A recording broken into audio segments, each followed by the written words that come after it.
Morning everyone, Martin, 5 Minute Gardener. Today, as my daughter lovingly calls them, the Tricyrtis Pink Freckles. I think it's called the frog lily, if I remember rightly.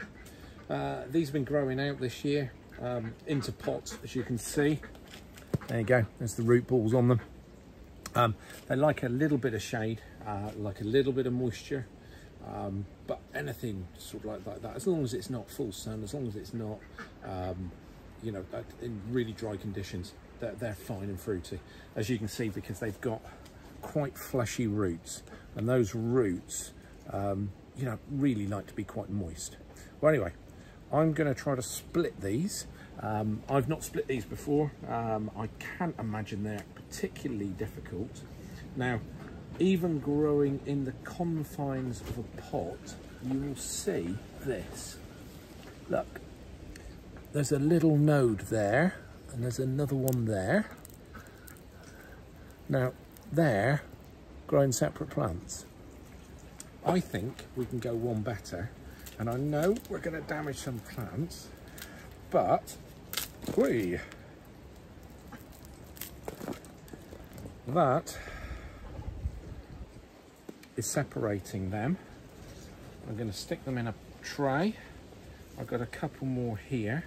I think I'm just going to divide them all in half. I think realistically though, having looked at them, there's probably more scope to, you know, divide them further than this. But I don't need to. You can see, once again, if I show you closer, see the little node there. What you do is, these will all be potted on in trays over winter, spring. I think what I'll do then, get them out. Plenty of areas in the garden. I think I'll put that one in a hole. I can't really spread it because the roots are so big. A bit like that one. Look at that one. But look at the little babbies.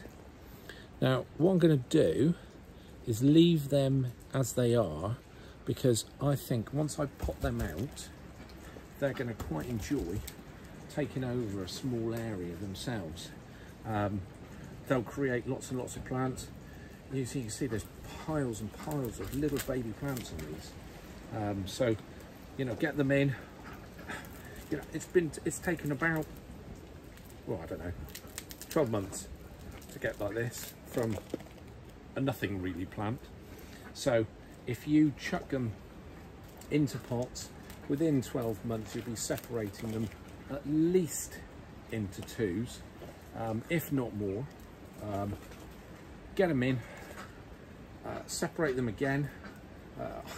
What I could do is I could separate them. I could put half in pots, half outside, and do the same again next year. As you can see, but as they grow, I give these little nodes off, and those will form fresh, you know, fresh plants, and expand, you know, the growth over wherever you've planted them. Lovely, lovely plants, beautiful flowers on them. As I said, toad lilies, and by the name, although they're not a true lily, they do, well, someone's probably going to shout and say they are a true lily. They do look very much like a little lily flower, and they are very, very beautiful. So in a nice patch, they've got these lovely display freckly flowers, and they will be great. But you know, I've spread there. I could have probably done far more than that in the way of plants, but there's no need to be greedy. They will expand nicely, and they will form a really, really beautiful display. Anyway, that's me.